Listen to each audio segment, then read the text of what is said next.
नमस्कार साथियों, Suryanagari unique law classes के यूट्यूब चैनल पर मैं डॉक्टर उर्मिला राठी आपका हार्दिक स्वागत और अभिनंदन करती हूँ। Suryanagari unique law classes Jodhpur Rajasthan में एस्टेब्लिश है।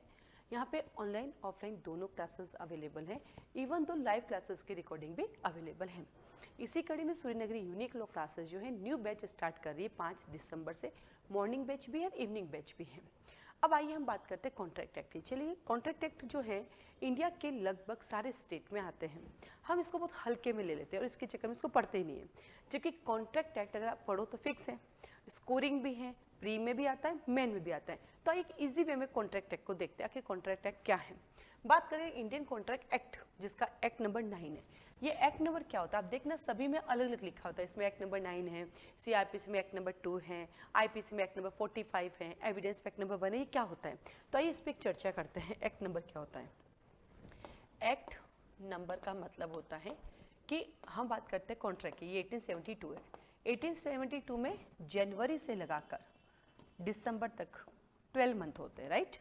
इस 12 मंथ में बहुत सारे कानून बनते हैं, उन कानूनों को नंबरिंग दी जाती है। क्योंकि देखो ये 1872 है ना, इसी 1872 में इंडियन एविडेंस एक्ट भी बना हुआ है, ठीक है। अब उसका नाम भी 1872 है, तो उसका एक्ट नंबर 1 है क्योंकि इसका सिग्नेचर 1 पर हुआ है और इसका सिग्नेचर 9 पर हुआ है। क्योंकि हमारा लॉ नंबरिंग से चलता है, जहाँ नंबर होते वैसे हमारा लॉ चलता है, तो ये नंबरिंग इसलिए पता होनी चाहिए। तो सबका अपना अपना एक्ट नंबर है। जैसे सीपीसी है, सीपीसी 1908 है, ठीक वैसे एक रजिस्ट्रेशन एक्ट है बेटा, रजिस्ट्रेशन एक्ट है वो भी 1908 है। तो इसका रजिस्ट्रेशन नंबर इसका 16 नंबर है, तो इसका कितना नंबर है 5 नंबर है। तो कैसे पता चला, क्योंकि सिग्नेचर के हिसाब से वहाँ लिखा हुआ जो आपको याद करना है, ठीक है। तो ये आपका एक्ट नंबर है। फिर आता है आपके पास, जब भी आप कोई कानून पढ़ो उस कानून का ओवरव्यू आपको पता होना चाहिए, कानून है क्या, इसमें कितने चैप्टर हैं।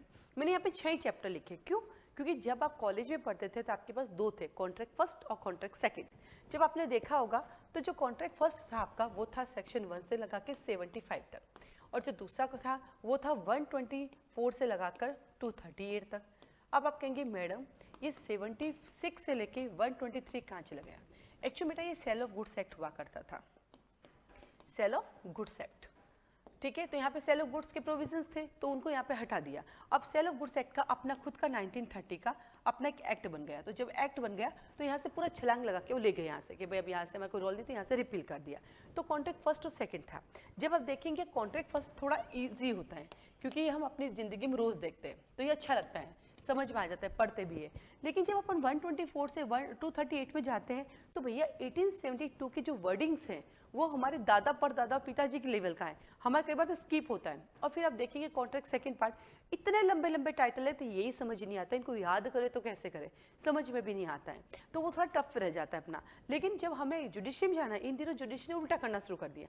आप देखेंगे इन दिनों जुडिशरी में क्या हो रहा है, जो सेकंड पार्ट है उसको पहले प्रायोरिटी दे रहे हैं। उनमें से मोस्ट ऑफ क्वेश्चन आते हैं, प्री में भी उनमें से आते हैं, मेन में भी उनमें से आते हैं। तो उसको ईजी करके हम लोग जो पढ़ाते हैं तो साथ साथ रिवाइज भी कराते हैं। जैसे सेक्शन 1 करा के 2 किया तो 1 को रिवाइज कराया, 3 गया तो वापस 1 2 को रिवाइज किया, तो ऐसे साथ साथ चलता है ताकि उसको याद करना ईजी रह जाता है। अब कॉन्ट्रैक्ट एक्ट के चलते हैं, तो सबसे पहले कॉन्ट्रैक्ट एक्ट क्या करेगा, अपना इंट्रोडक्शन देगा, उसको कहते हैं प्रीलिमिनरी। वो सबसे पहले क्या करेगा, अपने बारे में बताएगा, वो आके बताएगा मैं कॉन्ट्रैक्ट एक्ट हूँ, मैं कहाँ से आया हूँ, मेरा क्या रोल है, तो वो अपने बारे में पूरा बताता है। तो प्रीलिमिनरी है। इस प्रीलिमिनरी में जब आप देखेंगे तो इसमें 2 सेक्शन दिए गए हैं। सेक्शन 1 कहता है मैं शॉर्ट टाइटल हूँ और सेक्शन 2 कहता है मैं आपकी डेफिनेशन क्लोज हूँ। जब आप सेक्शन नंबर 1 देखेंगे शॉर्ट टाइटल एक्शन कमेंसमेंट है, और सेक्शन 1 से एक क्वेश्चन भी है बेटा, और क्वेश्चन ये है सेक्शन 1 से कि कॉन्ट्रैक्ट एक्ट की वही सेविंग्स दी हुई है कि जहाँ कस्टमर यूजेस चलते हैं, जगह जबान चलती है हमारी, तो वो पहली प्रायोरिटी रखेगी, देन लॉ प्रायोरिटी रखता है, ठीक है। फिर सेक्शन 2 की तरफ चलते हैं, तो सेक्शन 2 को याद करना बहुत ईजी है। सेक्शन 2 के अंदर ए कहता है कि मैं आपको प्रपोजल देता हूँ, ठीक है, ये लीजिए मैंने आपको प्रपोजल दे दिया, तो सामने वाली पार्टी क्या करेगी, उसको एक्सेप्ट, ये लीजिए एक्सेप्टेंस करेगी। एक्सेप्टेंस करते ही हमारे बीच में क्या तैयार हो जाएगा, प्रोमिस। ये लो प्रोमिस बन गया। प्रोमिस बनते ही एक पार्टी का नाम हो जाएगा प्रोमिजर और दूसरी वाली पार्टी का नाम हो जाएगा प्रोमिजी। ये अपना डेफिनेशन क्लोज निकालो, आपको दिखेगा। जब हम प्रोमिजर प्रोमिजी बन गए तो हमें क्या देना पड़ेगा एक दूसरे को, कंसीडरेशन। ये लीजिए कंसीडरेशन दे दीजिए। कंसीडरेशन मतलब क्या होता है, बदले में कुछ देना। अब हमें जब भी कंसीडरेशन वर्ड दिखता है तो हमारे दिमाग में क्या आता है, हमें लगता है ओ कंसीडरेशन का मतलब मनी है। नहीं, कंसीडरेशन का 3 चीजें, कोई एक्ट करना, एक्ट करने से एब्सटेंट रहना मतलब मैं नहीं करूंगा, या फिर कोई प्रोमिस देना कि मैं एक्ट करूंगा या नहीं करूंगा। तो प्रतिफल का मतलब यहाँ पे पैसा नहीं है, कोई कार्य है, प्रवृत्ति है, वचन है। वचन किसका? उस कार्य को करना और नहीं करने का। तो यहाँ पे आया आपके पास कंसिडरेशन। जैसे आपने मुझे कंसिडरेशन दिया वैसे आपके और मेरे बीच में बन गया अग्रीमेंट। क्या बन गया? अग्रीमेंट। अब वो एग्रीमेंट जो है वो कैसा है? लॉ के द्वारा एनफोर्सेबल नहीं है, तो वो हो गया वॉइड अग्रीमेंट। Void agreement. फिर आया हमारे पास शर्तें, किंतु परंतु, तुम ऐसा नहीं, तुम ऐसा करोगे, तुम ऐसा नहीं, ऐसा करोगे। तो आया हमारे पास रेसिप्रोकल प्रोमिसेस, व्यतिकारी वचन। व्यतिकारी वचन आने के बाद आया हमारा फिर से कि जो अग्रीमेंट लॉ के द्वारा एनफोर्सेबल है तो बन गया हमारा कॉन्ट्रैक्ट। ये लीजिए कॉन्ट्रैक्ट बन गया। अब हम पढ़ रहे कॉन्ट्रैक्ट एक्ट, तो हमें पता होना चाहिए कॉन्ट्रैक्ट एक्ट की डेफिनेशन कहाँ दी गई? एच में दी गई है। फिर आया एक पार्टी कहती है मुझे तेरा कॉन्ट्रैक्ट पसंद नहीं, वन पार्टी का ऑप्शन, जब भी ऑप्शन वर्ड दिख जाए वन पार्टी का ऑप्शन इज वॉइडेबल, तो ये आ गया आपके पास वॉइडेबल कॉन्ट्रैक्ट। और जब दोनों पार्टी कहती है कुछ नहीं हो सकता, जाओ यहाँ से, जे हो हमारी, तो ये लीजिए वॉइड कॉन्ट्रैक्ट खत्म। तो जी भी कहता है वॉइड और जे भी, तो जी जे वॉइड वॉइड। एक वॉइड अग्रीमेंट है, एक वॉइड कॉन्ट्रैक्ट है।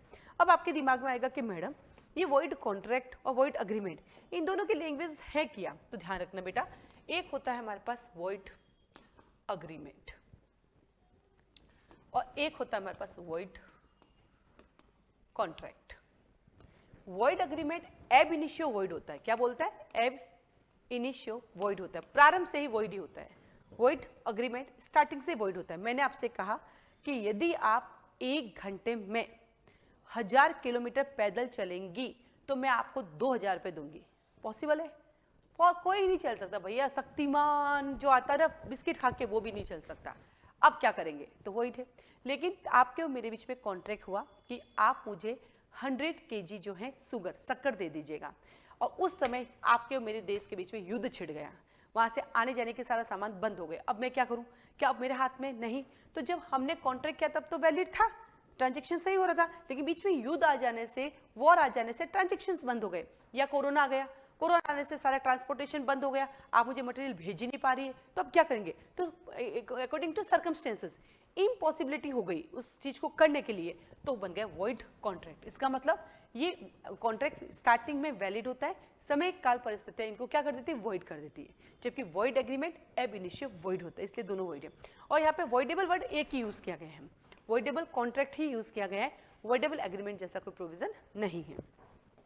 देन आगे चलते हैं। फिर आया नंबर, तो ये सेक्शन 1, ये उसने पूरा इंट्रोडक्शन दे दिया कॉन्ट्रैक्ट एक्ट के बारे में कि इन चीजों को आपको देखना है। फिर आया चैप्टर नंबर 2 कहता है कम्युनिकेशन करते हैं, एक्सेप्टेंस करते हैं, रिवोकेशन करते हैं। किसका? प्रपोजल का। तो आइए, प्रपोजल के लिए हम 3 चीजें करते हैं, या तो मैं आपको कम्युनिकेट करूंगी, फिर आप उसको एक्सेप्ट करेंगे, फिर मुझे पसंद आएगा रिवोक कर लेंगे। 3 से 9, इसको याद रखेंगे 3 या 9। तो चैप्टर को पढ़ा, समझा, नोट्स बनाए, साथ साथ सेक्शन याद करते गए। देन आया आपके पास contract, voidable contract and void agreement. कहां से कहां तक? 10 से 30।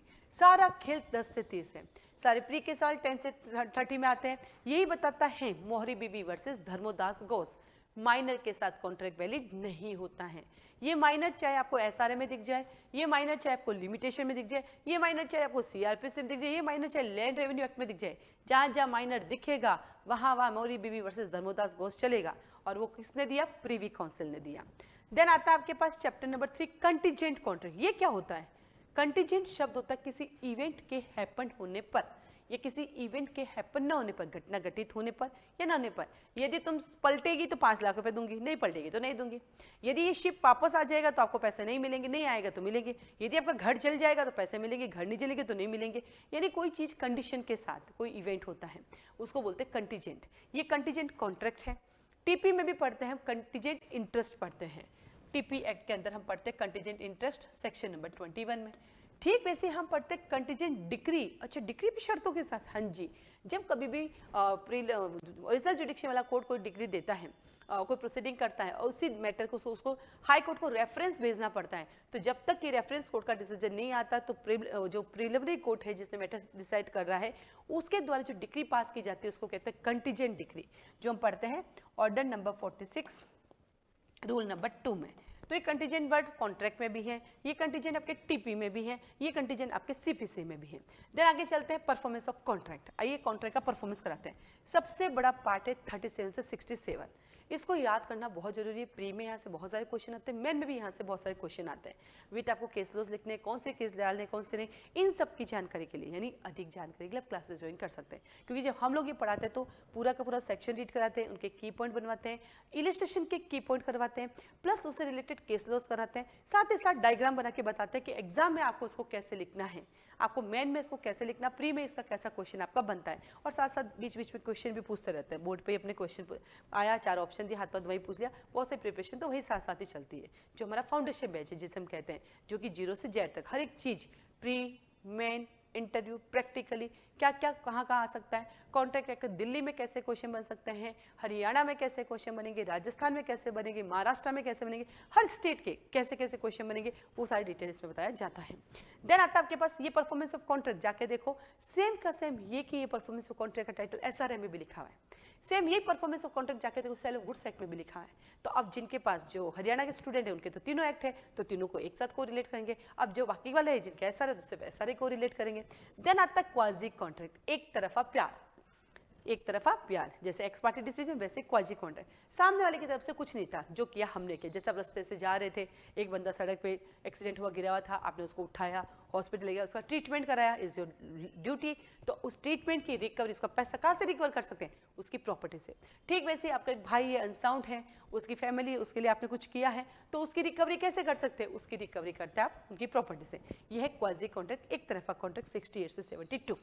और देन आता है आपके पास ब्रीच ऑफ कॉन्ट्रैक्ट। जब इन सब के लिए ब्रीच होता है तो भागे भागे जाओगे 73 से 75। और सेक्शन नंबर 73 से 75 आपको क्या दिलाएगा, वो दिलाएगा कंपनसेशन। अब वहां जाके आपको पता चलेगा कब कंपनसेशन मिलेगा, कब कंपनसेशन नहीं मिलेगा, कितना मिलेगा, कितना नहीं मिलेगा।